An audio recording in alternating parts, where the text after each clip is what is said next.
Hello everyone, स्वागत है आप सभी का हमारे चैनल कॉमर्स डिकोडेड पर।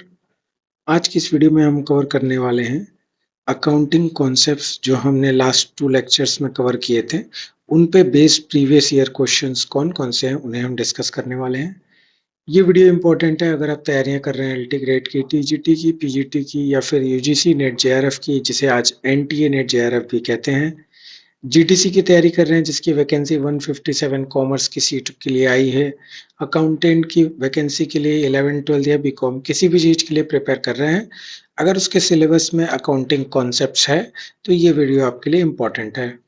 टुडेज टॉपिक की बात कर ले तो प्रीवियस ईयर क्वेश्चन हम सॉल्व करने वाले हैं based on accounting concept, principle और कन्वेंशंस।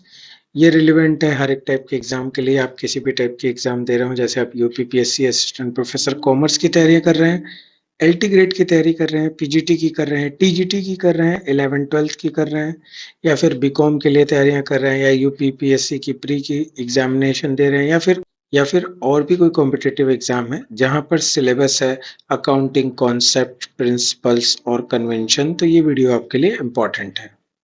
आज की वीडियो में हम अकाउंटिंग कॉन्सेप्ट, प्रिंसिपल और कन्वेंशन से related previous year question solve करने वाले हैं। यहाँ पर कुछ क्वेश्चंस हिंदी में दिए हुए हैं और कुछ इंग्लिश में दिए हुए हैं, तो ये दोनों के लिए इम्पोर्टेंट है। आप हिंदी से प्रिपेयर करें या इंग्लिश से प्रिपेयर करें, ये लेक्चर आपके लिए इम्पोर्टेंट है। पहला क्वेश्चन है, द्विपहलू अवधारणा के आधार पर लेनदेन को अभिलिखित करने की प्रणाली को कहते हैं। डुअल एस्पेक्ट है, तो डुअल एस्पेक्ट से जो भी आप अकाउंटिंग एंट्री करते हैं उसे हम क्या कहते हैं? उसे हम कहते हैं दोहरा लेखा प्रणाली। दोहरा लेखा प्रणाली, ना कि दोहरा खाता प्रणाली या एकल लेखा या इनमें से कोई नहीं, ये नहीं है। इसका करेक्ट आंसर है बी, दोहरा लेखा प्रणाली। इंग्लिश में बोलते हैं double entry system. Double entry system. Double entry system क्यों बोलते हैं? क्योंकि यहाँ एक पक्ष को आप डेबिट करते हैं और दूसरे पक्ष को आप क्रेडिट करते हैं। ये आया हुआ है पीजीटी 2019 में। नेक्स्ट पढ़ते हैं क्वेश्चन नंबर 2। मुद्रा मापन अवधारणा मतलब मनी मेजरमेंट कॉन्सेप्ट के अनुसार निम्नलिखित में से किसे व्यवसाय की लेखा पुस्तकों में अभिलिखित किया जाएगा? किसे किया जाएगा या किसे नहीं किया जाएगा, ये ध्यान रखिए। तो यहाँ पर पूछा जा रहा है किसे अभिलिखित किया जाएगा, मतलब किसकी आप रिकॉर्ड एंट्री करेंगे, किसे आप बुक्स में एंटर्ड करेंगे, ये बता रहा है। तो मनी मेजरमेंट कॉन्सेप्ट क्या करता था कि जो भी चीजें मनी में कन्वर्टेबल है, मतलब रुपए में बताई जा सकती हैं कि वो कितने रुपए की है, उसका हम जनरल एंट्री बनाते हैं। उसमें कंपनी के प्रबंध निर्देशक का स्वास्थ्य, इसकी एंट्री नहीं बनाई जा सकती क्योंकि किसी के हेल्थ को पैसे में नहीं नापा जा सकता है। कंपनी के माल की गुणवत्ता, कंपनी जो प्रोडक्ट बना रही है वो अच्छी क्वालिटी का है, बुरी क्वालिटी का है, इसे भी नहीं रिकॉर्ड किया जा सकता। संयंत्र और मशीनरी का मूल्य, देखिए मूल्य है मीन्स ये रुपीस के टर्म में होगा, तो इसे रिकॉर्ड किया जा सकता है, इन दोनों को रिकॉर्ड नहीं किया जा सकता। तो सही आंसर है इसका, करेक्ट ऑप्शन है सी, संयंत्र और मशीनरी का मूल्य। ये भी पीजीटी 2019 में आया हुआ है। बढ़ते हैं नेक्स्ट क्वेश्चन की तरफ। नेक्स्ट है चालू व्यवसाय अवधारणा का आधार है गोइंग कंसर्न। आपसे ये पूछ रहा है गोइंग कंसर्न का आधार क्या है, गोइंग कंसर्न कॉन्सेप्ट क्या है? तो गोइंग कंसर्न क्या कॉन्सेप्ट, ये होता था कि भाई बिजनेस लॉन्ग टर्म तक चलता रहेगा, आपको अकाउंटिंग रिकॉर्ड इस हिसाब से मेंटेन करना है कि वो बिजनेस लॉन्ग टर्म के लिए रन कर रहा है। पढ़ते हैं ऑप्शन 1, स्थायी संपत्तियों के प्रायोजन जीवन काल पर ह्रास लगाने का। तो ये सही चीज है कि भाई स्थायी संपत्तियों को लॉन्ग टर्म मानते हैं और उन पे ह्रास लगाते हैं। सहायक कंपनी की लेखा को उनके मूल कंपनी में समायोजित करना, मीन्स कंसोलिडेट करना। यहाँ कंसोलिडेशन के बारे में कोई नहीं बात बताई गई है। प्रतिभूति के बाजार मूल्य पर प्रकट करना, ऐसी कोई बात नहीं है। आय विवरण में विक्रय परिचालन सूचनाओं को प्रदर्शित करना, विक्रय से संबंधित सूचनाओं को डालना, ये भी नहीं है। इसका सही आंसर है कि अगर कोई स्थायी संपत्ति है तो उसको लॉन्ग टर्म मानते हुए हम उस पे ह्रास का प्रोविजन लगाते हैं, मतलब डेप्रिसिएशन लगाते हैं। ये इसका सही आंसर है ए। ये भी पीजीटी 2019 में आया हुआ है। नेक्स्ट क्वेश्चन है, लेखांकन विवरणों में संयोगिक दायित्व, संयोगिक दायित्व मतलब कॉन्टिंजेंट लाइबिलिटी, कॉन्टिंजेंट लाइबिलिटी के संबंध में नोट्स के जोड़ने के अभ्यास इसके अनुपालन में है। क्यों आप इसे कंटीजेंट लाइबिलिटी को नोट्स में लिख रहे हैं? तो यह है प्रकटीकरण की परिपाटी, जिसे आप बोलते हो disclosure, full disclosure concept. Company के जो भी लॉसेस है, प्रॉफिट है, कॉन्टीजेंट लाइबिलिटी है, ये सभी चीज़ें हमें फुल डिस्क्लोजर करनी चाहिए। अकाउंटिंग पॉलिसीज क्या हैं, ये सारी चीज़ें। तो कॉन्टीजेंट लाइबिलिटी को हमें डिस्क्लोज करना चाहिए, ऐसा हमें बताता है प्रकटीकरण की परिपाटी या फिर प्रकटीकरण की प्रथा, जिसे हम कहते हैं कॉन्सेप्ट ऑफ फुल डिस्क्लोजर। अब कॉन्टीजेंट लाइबिलिटी क्या होती है, अगर आपको नहीं मालूम है तो हम जान लेते हैं। कॉन्टीजेंट लाइबिलिटी मीन्स ऐसी लाइबिलिटी जो अभी तक श्योर नहीं है कि कंपनी को पे करनी है या रिसीव करनी है, इसका कोई डिसीजन नहीं हुआ है। जैसे कंपनी के खिलाफ कोई केस चल रहा है कोर्ट पे, तो हो सकता है कि इसका डिसीजन फेवरेबल हो सकता है इसका डिसीजन अनफेवरेबल हो, लेकिन दोनों ही केस में हमें इसको डिस्क्लोज करना पड़ेगा कॉन्टीजेंट लाइबिलिटी में, ताकि हमारी कंपनी के जो भी शेयर होल्डर हैं उन्हें इस बात की जानकारी लग सके कि हमारी कंपनी में कॉन्टीजेंट लाइबिलिटी क्या है और वो एक अच्छा डिसीजन ले सके। ये पीजीटी 2016 में आया हुआ है। नेक्स्ट है रूढ़िवादिता की परिपाटी लागू होती है। रूढ़िवादिता मीन्स कंजर्वेटिज्म। कंजर्वेटिव होना, तो ये किस पे लागू होगा ये देखते हैं। लेनदारों को छूट प्रदान करना। लेनदारों को छूट प्रदान करना मीन्स कि जो व्यक्ति आपसे पैसा लेने आएगा आप उसे डिस्काउंट दे देंगे। अप्राप्य एवं संदिग्ध ऋण के प्रावधान, ये क्या है कि आपने किसी को क्रेडिट सेल किया और वो पैसा नहीं देने वाला है या नहीं देगा, ऐसा आपका एक्सपेक्टेशन है। इस एक्सपेक्टेशन के चलते आप कुछ प्रोविजन बना रहे हैं, मीन्स एक लॉस होने वाली है, उस लॉस के लिए आप एक प्रोविजन बना रहे हैं। लॉसों को रिकॉर्ड करना है, लॉसेस जो भी होने वाले हैं उन्हें रिकॉर्ड कर लेना है, उनके लिए प्रोविजन बनाना है, यही बताती है रूढ़िवादिता प्रथा। तो ये इसका सही आंसर है बी। पीजीटी 2016 में क्वेश्चन आया हुआ है।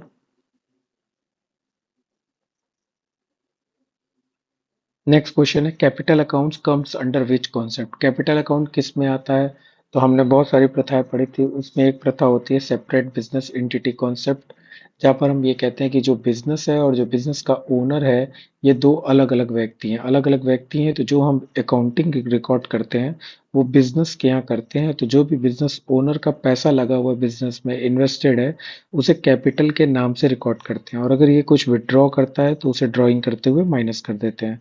तो इसका सही आंसर है सेपरेट बिजनेस एंटिटी कॉन्सेप्ट। कहीं कहीं पर सेपरेट बिजनेस एंटिटी की जगह एंटिटी कॉन्सेप्ट भी लिखा हो सकता है, या फिर बिजनेस एंटिटी कॉन्सेप्ट भी लिखा हो सकता है।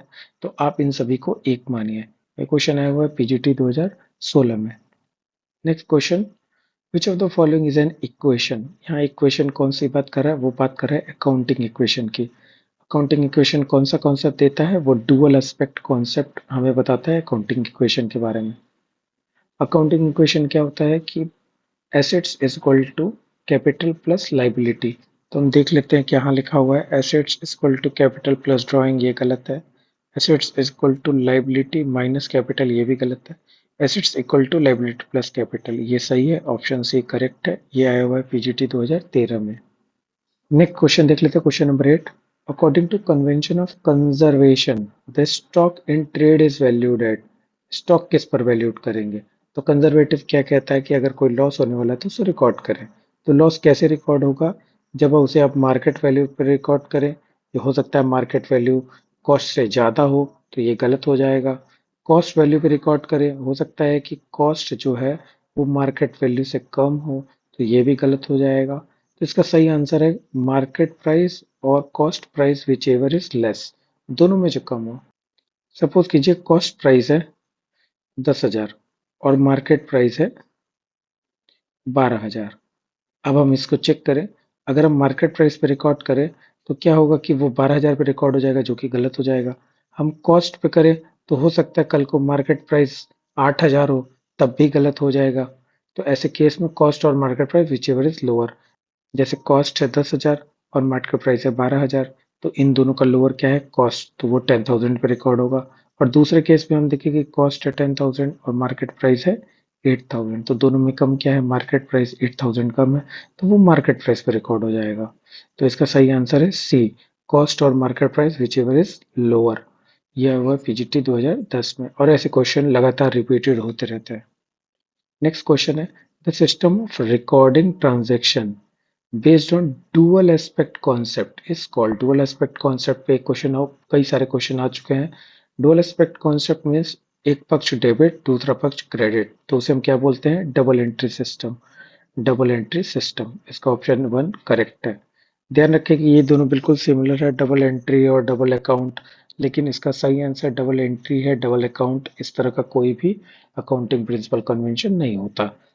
नेक्स्ट क्वेश्चन देखते हैं। नेक्स्ट क्वेश्चन है, income is measured on the basis of. Income किस बेसिस पे मेजर की जाती है? तो पहला ऑप्शन है डुअल एस्पेक्ट। डुअल एस्पेक्ट क्या बोलता है कि भाई डबल एंट्री सिस्टम है, अकाउंटिंग इक्वेशन है, तो ऐसी कोई बात तो है नहीं। कंसिस्टेंसी ये कहता है कि भाई आपको कोई भी अकाउंटिंग पॉलिसीज है तो उसको लगातार कंटिन्यू फॉलो करना चाहिए एक जैसा। मैचिंग कॉन्सेप्ट क्या कहता है कि भाई जब आप इनकम लिख रहे हो तो इनकम के करस्पॉन्डिंग एक्सपेंस भी लिखो, या एक्सपेंस लिख रहे हो तो उसके करस्पॉन्डिंग इनकम को भी उसी साल में लिख लो। तो इसका सही आंसर है option C, matching concept. Next है क्वेश्चन नंबर 11। क्वेश्चन नंबर 11 कहता है कि a trader transfer 20% of his profit to general reserve. एक बिजनेसमैन अपने प्रॉफिट का 20% उठा करके ट्रांसफर कर देता है जनरल रिजर्व में। वो ऐसा क्यों करता है, ये क्वेश्चन है। तो क्या वो कॉन्सेप्ट ऑफ कंजर्वेशन है, या कॉन्सेप्ट ऑफ यूनिफॉर्मिटी रियलाइजेशन है, या मनी मेजरमेंट कॉन्सेप्ट है? यूनिफॉर्मिटी क्या कहता है कि एक जैसे अकाउंटिंग प्रिंसिपल फॉलो करो हर एक साल। रियलाइजेशन क्या कहता है कि भाई अगर सेल किया और उससे पैसे वसूल होने वाले हैं तभी आप उसे रेवेन्यू मानो। मनी मेजरमेंट कॉन्सेप्ट कहता है कि मनी में अगर वो मेजर हो सकता है कोई ट्रांजैक्शन तब आप उसे रिकॉर्ड करोगे, अन्यथा उसे नहीं रिकॉर्ड करोगे। इसका सही आंसर है कॉन्सेप्ट ऑफ कंजर्वेटिज्म। मीन्स आप रूढ़िवादिता प्रथा के अंतर्गत अपने प्रॉफिट का एक हिस्सा उठा के जनरल रिजर्व में ट्रांसफर करते हो, जिससे कि भविष्य में बिजनेस को अगर कभी अचानक से सडन लॉस हुआ तो बिजनेस उस समय उस लॉस को फेस कर सके और अपने आप को कंटिन्यू रख सके। तो इसका सही आंसर है आंसर ए। ये एलटी ग्रेड 2018 का पेपर में आया हुआ है। नेक्स्ट है क्वेश्चन नंबर 13। क्वेश्चन नंबर 13 क्या है कि विच of the following accounting equation is not correct. कौन सा अकाउंटिंग इक्वेशन करेक्ट नहीं है? यहाँ पर आप ध्यान दें कि नकारात्मक क्वेश्चन है, नेगेटिव क्वेश्चन है। कौन सा करेक्ट नहीं है उसको बताना है। तो हम देखते हैं कि भाई अकाउंटिंग इक्वेशन क्या क्या होते हैं। तो अकाउंटिंग इक्वेशन में हम लिखते हैं assets equal to capital plus liability. Capital को इक्विटी भी बोलते हैं, जो कि यहाँ इस क्वेश्चन में इक्विटी लिखा है, तो आप कंफ्यूज ना हो, कैपिटल को इक्विटी भी बोला जाता है। तो assets equal to capital plus liability. अगर हम कैपिटल को इधर कर दें तो assets minus capital is equal to liability, और अगर हम लाइबिलिटी को इधर कर दें तो assets minus liability is equal to capital. Capital is as equal to equity. तो हम देखते हैं कि भाई assets minus liability equal to equity ये बन सकता है, ये वाला इक्वेशन है। Assets minus equity is equal to liability ये वाला है कि एसेट्स माइनस इक्विटी कैपिटल या इक्विटी माइनस लाइबिलिटी, तो ये वाला आंसर भी सही है। Assets plus liability is equal to equity. अब देखिए थर्ड वन क्या है कि assets is equal to capital plus liability होना चाहिए। यहाँ पर assets plus liability is equal to, ये तो यही आंसर सही है हमारा, मतलब ये आंसर हमारे एग्जाम के लिए सही है। और लास्ट देखते हैं कि liability plus equity is equal to assets, ये वाला इक्वेशन है। मतलब हमने इस इक्वेशन को दो तरीके से और से लिखा, टोटल तीन तरीके से इस इक्वेशन को लिखा जा सकता है, और वो तीनों इसके आंसर्स में दिए हुए हैं, ए बी और डी। जो नहीं है वो कौन सा है? वो है ऑप्शन सी। तो ऑप्शन सी वाला नॉट करेक्ट है, हमारे लिए ऑप्शन है सी। यह वह यूजीसी नेट के एग्जाम में कभी भी ऐसा ना सोचे कि अगर कोई क्वेश्चन यूजीसी नेट 2011 में आया हुआ है तो हम ये सोचे कि भाई ये तो यूजीसी का क्वेश्चन है, ये हमारे टीजीटी पीजीटी के लिए इम्पोर्टेंट नहीं है, या एलटी ग्रेड के लिए इम्पोर्टेंट नहीं है। तो आप गलत हैं, क्योंकि सिलेबस का पार्ट है अकाउंटिंग कॉन्सेप्ट्स, प्रिंसिपल्स और कन्वेंशन, और इससे संबंधित कोई भी क्वेश्चन हो वो सभी तरह के एग्जाम के लिए इम्पोर्टेंट है। चाहे आप किसी भी तरह का एग्जाम दे रहे हो वो आ सकता है। जैसे ये क्वेश्चन यूजीसी नेट 2011 में आया हुआ है, हो सकता है अगली बार ये एलटी ग्रेड में आ जाए, हो सकता है पीजीटी में आ जाए, हो सकता है टीजीटी में आ जाए। तो ये कहीं पर भी आ सकता है। आप बिल्कुल भी ना सोचे कि ये हमारे लेवल का नहीं है, क्योंकि ये यूजीसी नेट में आया तो हम इसकी तैयारी नहीं करेंगे, ये गलत है। जब भी कोई आप कॉन्सेप्ट, प्रिंसिपल या कन्वेंशन या कुछ भी पढ़ रहे हैं, तो उससे रिलेटेड जितने भी क्वेश्चन है, चाहे वो किसी भी एग्जाम के हों, वो सभी आपके लिए इम्पोर्टेंट है। बढ़ते हैं अपने नेक्स्ट क्वेश्चन की तरफ। Question number 14। Owner equity stand for, ये पिछले क्वेश्चन की तरह सेम टू सेम है कि ओनर की इक्विटी का क्या मतलब है, मालिक की क्षमता का क्या अभिप्राय है। तो ये अकाउंटिंग इक्वेशन से रिलेटेड क्वेश्चन है। अकाउंटिंग इक्वेशन हम क्या पढ़ते थे कि accounting equation is equal to assets is equal to capital plus liability. Capital को हम इक्विटी भी बोलते हैं। तो हम इससे अगर निकालें कि कैपिटल या इक्विटी इक्वल टू क्या होगा, तो ये हो जाएगा एसेट्स माइनस लाइबिलिटी। जब हम एसेट्स माइनस लाइबिलिटी की बात कर रहे हैं तो हम क्या बात कर रहे हैं, total assets minus total liability. कभी भी इसमें कंफ्यूज ना हो, क्योंकि जब आप एसेट्स बोलते हैं तो एसेट्स इक्वल टू मतलब fix assets plus current assets दोनों होते हैं। उसी तरह जब आप लाइबिलिटी की बात करते हो तो उसका मतलब होता है फिक्स लाइबिलिटी या long term liability plus current liability दोनों होते हैं। उसका सही answer total assets minus total liability होगा। हम पढ़ते हैं यहाँ पर केवल फिक्स एसेट्स की बात की गई, fix assets minus fix liability, तो ये गलत है। यहाँ पर बात की गई fix assets minus current liability, ये भी गलत है। यहाँ पर बात की current assets minus fix liability, ये भी गलत है। यहाँ पर बात की गई total assets minus total outside liability, ये सही आंसर है। नेक्स्ट है क्वेश्चन नंबर 15। क्वेश्चन नंबर 15 क्या कहता है कि window dressing is prohibited due to. Window dressing क्यों प्रोहिबिटेड है, क्यों मना किया गया है, दिखावे पर प्रतिबंध का कारण क्या है, क्यों दिखावे को प्रतिबंध किया गया है, इसका क्या मतलब है। विंडो ड्रेसिंग को पहले हम समझ लेते हैं कि कई बार ऐसा होता है कि कंपनी जानबूझ के किसी सेल को बढ़ा चढ़ा के दिखा रही है, या फिर वो जानबूझ के अपनी एसेट्स को बढ़ा रही है। जैसे कि आप एग्जांपल समझे कि कंपनी ने क्रेडिट सेल किया तो उसे वो कहती है कि भाई डेटर है, तो डेटर को वो बढ़ा चढ़ा के दिखा रही है, मतलब कोई ऐसा डेटर है जो कि पैसे नहीं देने वाला है, जिससे आपको एक्सपेक्टेशन है कि यहाँ पर लॉस होगा कंपनी को। तो करना क्या चाहिए, आपको प्रोविजन बनाना चाहिए, आपने प्रोविजन नहीं बनाया। इससे क्या हुआ कि कंपनी की जो फाइनेंशियल पोजीशन है वो बड़ी चढ़ी दिखेगी, जिसे हम विंडो ड्रेसिंग कहते हैं। इस विंडो ड्रेसिंग को क्या मना करता है, कन्वेंशन ऑफ डिस्क्लोजर। तो इसका सही आंसर है answer B. Next question, question number 16 है, what is the underlying concept that supports immediate recognition of estimated loss. कोई अगर एस्टिमेटेड लॉस है तो उसको तुरंत तुरंत बुक में रिकॉर्ड कर लो या उसके लिए प्रोविजन बना लो, ऐसा कौन सा कॉन्सेप्ट कहता है, तो ऐसा कॉन्सेप्ट कहता है कंजर्वेटिज्म। तो हम देखते हैं कंजर्वेटिव, कंजर्वेटिव तो इसमें है ही नहीं, तो अब हम क्या करें, तो उस कंजर्वेटिव की जगह पे यहाँ प्रूडेंस कॉन्सेप्ट है, तो इसका सही आंसर प्रूडेंस है, क्योंकि कंजर्वेटिव को प्रूडेंस कॉन्सेप्ट भी कहते हैं। क्वेश्चन नंबर 17 क्या है देख लेते हैं, make sufficient provision for future loss but do not anticipate future profit. Exactly same line है कि फ्यूचर के प्रॉफिट को रिकॉर्ड ना करें और फ्यूचर के लॉसेस के लिए प्रोविजन बनाएं। ये कौन सा कहता है, कंजर्वेटिज्म कहता है। ये भी दिसंबर 14 में आया हुआ है।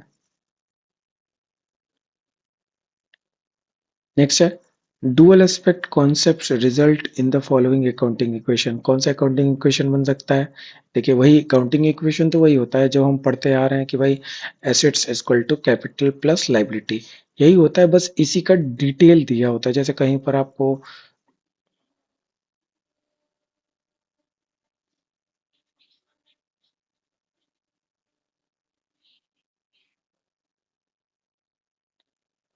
नेक्स्ट क्वेश्चन है, dual aspect concept results in the following accounting equation. तो कौन सा अकाउंटिंग इक्वेशन बनेगा डुअल एस्पेक्ट के हिसाब से, तो अकाउंटिंग इक्वेशन क्या बनता था, assets equal to capital plus liability. अब हम इसी के पर्पस पे देखेंगे कि कौन सा सही आंसर है।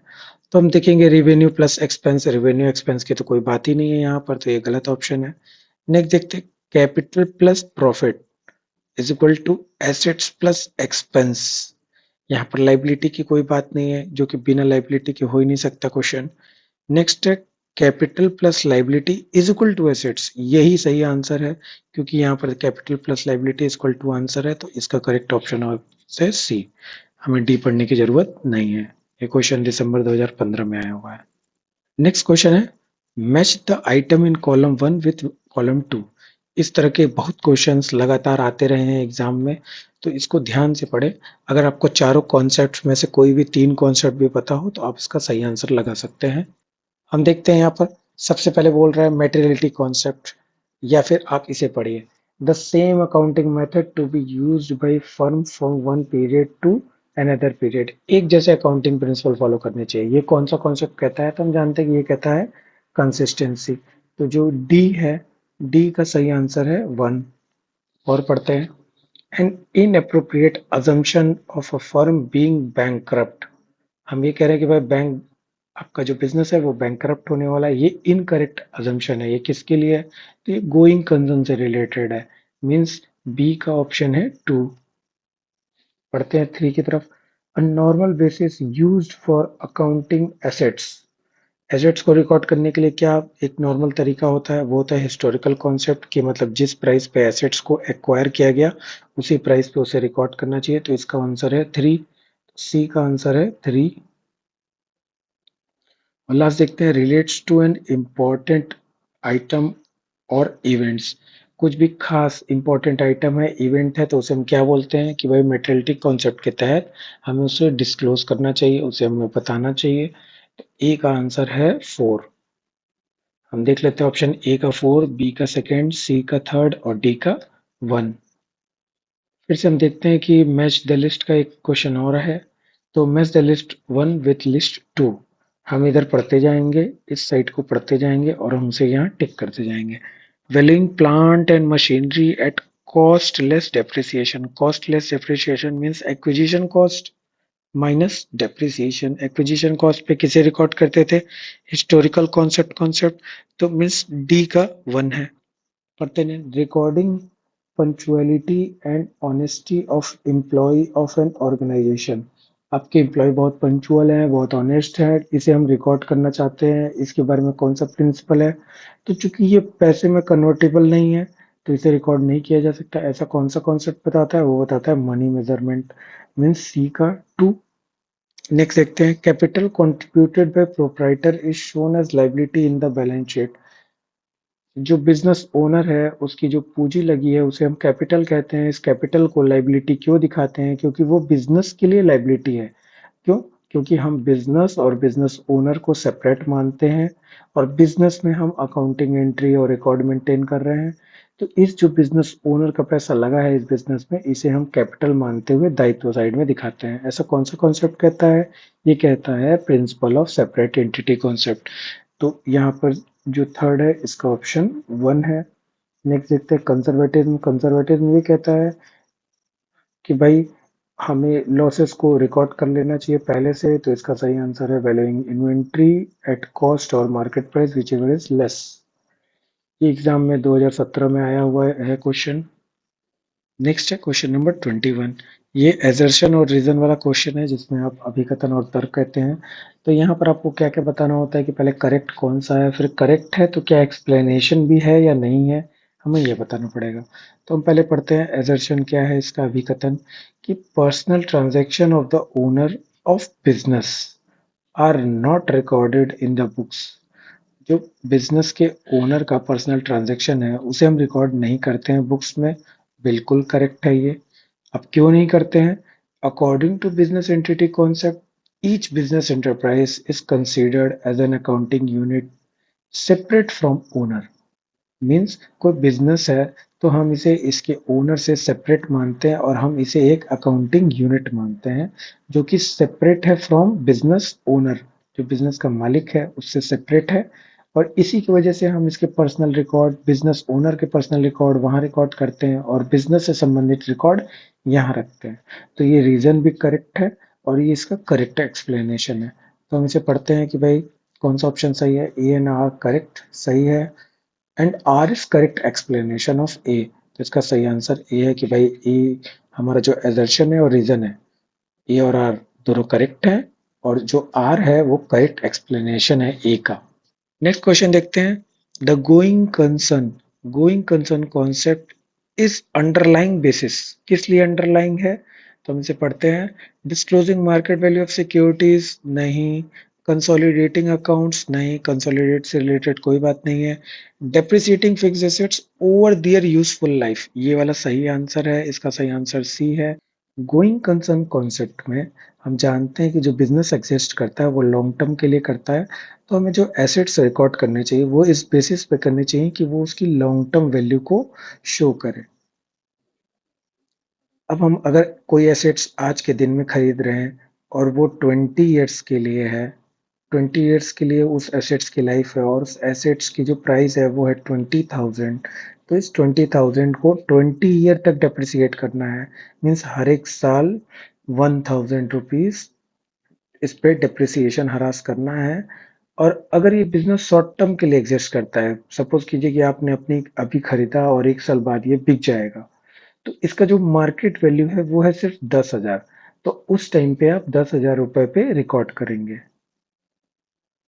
तो गोइंग कंसर्न कॉन्सेप्ट क्या कहता है कि एसेट्स को उसकी लॉन्ग टर्म लेंथ के हिसाब से डेप्रिसिएट करते हुए रिकॉर्ड करनी चाहिए। तो इसका सही आंसर है सी। आइए नेक्स्ट क्वेश्चन देख लेते हैं। क्वेश्चन नंबर 23 क्या कहता है? क्वेश्चन नंबर 23 कहता है कि a company does not include value of skill gained by its employ from training programme in its annual and financial statement. ये कह रहा है कि हमने एम्प्लॉयज को कुछ ट्रेनिंग दिलाई जिससे क्या हुआ कि उनकी स्किल्स बढ़ गई, वो अब ज़्यादा नॉलेजेबल हो गए हैं, वो ज़्यादा अच्छे से काम कर पा रहे हैं, उनकी स्किल्स बढ़ गई, नई मशीन को चला पा रहे हैं, लेकिन हम इसे रिकॉर्ड नहीं कर रहे हैं। ठीक है, स्किल्स गेन बाय एम्प्लॉय, इसे हम रिकॉर्ड नहीं कर रहे हैं, कहाँ फाइनेंशियल स्टेटमेंट में रिकॉर्ड नहीं कर रहे हैं। तो ऐसा कौन सा कॉन्सेप्ट कहता है? आपका एक कॉन्सेप्ट है मनी मेजरमेंट कॉन्सेप्ट, जो ये कहता है कि अगर कोई चीज मनी में मेजरेबल है, अगर आप बता सकते हो कि रुपए में कितना फायदा है या क्या नुकसान है या कितने रुपए का इवेंट है, तब आप उसे रिकॉर्ड करो, अन्यथा उसे रिकॉर्ड मत करो। तो क्या आप यहाँ बता सकते हैं कि एम्प्लॉय की ट्रेनिंग हुई, उससे उनकी स्किल बढ़ गई? अब कितने रुपए की स्किल बढ़ी ये अभी मेजरेबल नहीं हो पाया है, तो आप इसे रिकॉर्ड नहीं कर सकते। तो इसका सही आंसर है answer B, money measurement concept. Next question फिर से हम देख लेते हैं। फिर से ये कॉलम का आ गया कि भाई कॉलम वन को कॉलम टू से मिलाना है। ऐसे टाइम में सबसे अच्छा है कि आप कॉलम टू को पढ़ें और उसे टिक करें। तो कॉलम टू में पढ़ते हैं द सेम अकाउंटिंग मेथड। अब एक जैसे अकाउंटिंग मेथड फॉलो करना है, कौन बताता है? कंसिस्टेंसी बताता है। तो भाई बी का कौन सा आंसर है? बी का आंसर है वन। आगे बढ़ते हैं हम।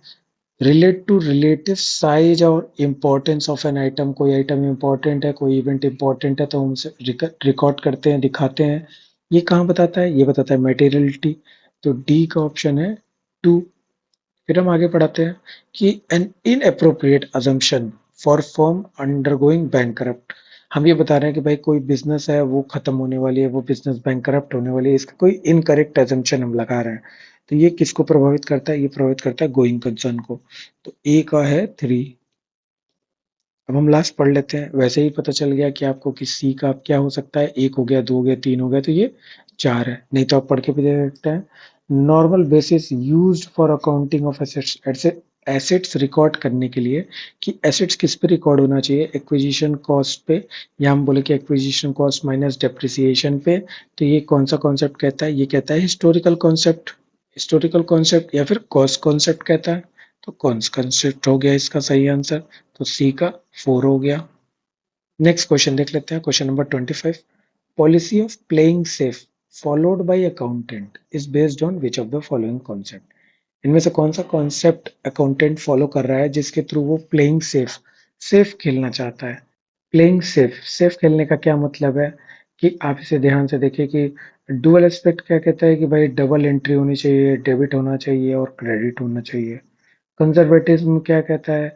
कंजर्वेशन कहता है कि भाई एक्सपेक्टेड लॉस है, तो आप उससे एक्सपेक्टेड लॉस को रिकॉर्ड कर लीजिए।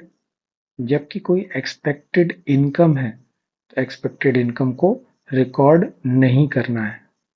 तो ये यहाँ पर प्लेइंग सेफ वाली बात है कि भाई अगर कोई लॉस हो रहा है तो उसे आप रिकॉर्ड कर रहे हो, जबकि कोई इनकम होने वाला है तो उसे रिकॉर्ड नहीं कर रहे हो। तो ये कंजर्वेटिव में इसका कॉन्सेप्ट, कंजर्वेशन कॉन्सेप्ट सही आंसर है और इसका सही ऑप्शन है बी। नेक्स्ट हम देख लेते हैं क्वेश्चन नंबर 26। क्वेश्चन नंबर 26 कहता है कि according to which concept life of business is divided into appropriate segment for studying results shown by the business in each segment. कह रहे कि बिजनेस की लाइफ बड़ी लंबी है, 20 ईयर्स है, लेकिन हम इसे छोटे छोटे टुकड़ों में डिवाइड कर रहे हैं, लेट से 1 ईयर में, और इस 1 ईयर का प्रॉफिट लॉस चेक कर रहे हैं, इसकी पोजीशन चेक कर रहे हैं। तो हम कौन सा कॉन्सेप्ट फॉलो कर रहे हैं? हम फॉलो कर रहे हैं अकाउंटिंग पीरियड कॉन्सेप्ट। इसका सही ऑप्शन है सी। यह हुआ है नेट जेआरएफ पेपर जून 2023 में। नेक्स्ट देखते हैं question number 27। Which of the following accounting concept or convention considered it reasonable to use historical cost to record long-lived assets? ऐसा कौन सा कॉन्सेप्ट कहता है? तो ये बोलता है गोइंग कंसर्न कन्वेंशन। नेक्स्ट है क्वेश्चन नंबर 28। 28 क्या कहता है? Match the list one with list two. List one को लिस्ट टू से मैच कराना, इस तरह से कई क्वेश्चन आए हुए हैं एग्जाम में। लिस्ट वन को लिस्ट टू से मिलाने के लिए आप लिस्ट टू को ध्यान से पढ़े। लिस्ट टू में हम देखते हैं पास्ट इवेंट। पास्ट इवेंट के बेसिस पे रिकॉर्डिंग कौन सी होती है? मीन्स कहाँ पर आप एसेट्स की वैल्यू हिस्टोरिकल कॉस्ट पे लेते हैं, वो हिस्टोरिकल कॉन्सेप्ट में लेते हैं। तो इसका ऑप्शन है वन। तो मीन्स डी का है 1। नेक्स्ट है अकाउंटिंग इक्वेशन। अकाउंटिंग इक्वेशन किसने बताया? अकाउंटिंग इक्वेशन को डुअल एस्पेक्ट कॉन्सेप्ट बताता है, तो बी का सही आंसर है 2। मनी मेजरमेंट कॉन्सेप्ट क्या कहता है कि भाई ट्रांजैक्शन ऑफ इवेंट और ट्रांजैक्शन इन मॉनेटरी टर्म में जो हो जाए उसे रिकॉर्ड करेंगे, तो सी का है 4। अब लास्ट बचा हुआ है सेपरेट एंटिटी कॉन्सेप्ट, ये है business is distinct from its owner, तो ए का है 3। मीन्स 3241। हम देखते हैं कहाँ लिखा हुआ है 3241, ऑप्शन सी में है, option C is correct answer. Next है question number 29। According to which concept it is necessary to disclose all necessary information in financial statement? कौन सा कॉन्सेप्ट कहता है कि भाई सभी चीज डिस्क्लोज करें? वो कहता है डिस्क्लोजर कॉन्सेप्ट। हम देखते हैं कॉन्सेप्ट ऑफ फुल डिस्क्लोजर, सही आंसर है सी, टीजीटी 2011 में आया हुआ है। Next question number 30। Which of the following is not an accounting principle? कौन सा अकाउंटिंग प्रिंसिपल है ही नहीं? तो आपको सारे अकाउंटिंग प्रिंसिपल के नाम होने चाहिए दिमाग में, तभी आप इसका आंसर दे पाएंगे। डुअल एस्पेक्ट है, कॉस्ट कॉन्सेप्ट है, मेटेरियलिटी भी है, ट्रूथफुलनेस का कोई प्रिंसिपल नहीं है, तो इसका सही आंसर है डी। नेक्स्ट देखते हैं according to which of the following accounting concept the owner business is also considered as a creditor? जो बिजनेस का ओनर है इसे भी हम एक लाइबिलिटी मानते हैं, ये कौन सा कॉन्सेप्ट बताता है? बिजनेस एंटिटी कॉन्सेप्ट, तो सही आंसर है डी, यह हुआ टीजीटी 2003 में। नेक्स्ट है the going concern concept assume. Going concern concept क्या एज्यूम करता है कि बिजनेस छोटे टर्म के लिए नहीं, 1 साल के नहीं, रीजनेबल लॉन्ग टर्म नहीं, इनफाइनाइट पीरियड वो एज्यूम करती है। इनफाइनाइट पीरियड के लिए बिजनेस एग्जिस्ट करता है, ऐसा एज्यूम कौन करता है? Going concern concept. नेक्स्ट है capital accounts comes under which concept? Capital किस कॉन्सेप्ट के अंदर रिकॉर्ड किया जाता है? वह सेपरेट एंटिटी कॉन्सेप्ट। हम पढ़ के आ रहे हैं कि बिजनेस और बिजनेस ओनर दो अलग है, तो जो बिजनेस ओनर पैसा लगा रहा है उसे हम कैपिटल बोलते हैं। ऐसा कौन सा कॉन्सेप्ट है? वो है सेपरेट एंटिटी कॉन्सेप्ट, ये पीजीटी 2011 में आया हुआ है। नेक्स्ट है question number 34। Capital employed is equal to, capital employed क्या होता है? बिजनेस में जो जो अब यहाँ कैपिटल और कैपिटल एम्प्लॉयड को डिफरेंस को आप समझे। कैपिटल तो क्या होता है भाई कि जो बिजनेस ओनर का पैसा लगा है, लेकिन जब आप एक बड़ी कंपनी के लिए बात करते हैं तो वहां पर कंपनी कैपिटल एम्प्लॉयड का मतलब होता है कि जो इक्विटी है प्लस जो लॉन्ग टर्म डेप्ट है। इसका सही आंसर है C, both A and B. 35 देखते हैं according to conservatism concept stock will be valued. Stock किस पे वैल्यूड होता है? तो वो वैल्यूड होता है कॉस्ट और market price whichever is lower, इन दोनों में जो भी कम हो, तो इसका सही आंसर है सी, ये पीजीटी 2013 में है। 36 देखते हैं if a firm consider advance received from its clients as income. जो आपको कस्टमर से एडवांस मिला उसे आप इनकम नहीं बोल सकते, इनकम अगर बोलते हो तो आप कौन सा कॉन्सेप्ट वायलेट कर रहे हो? आप वायलेट कर रहे हो रियलाइजेशन कॉन्सेप्ट।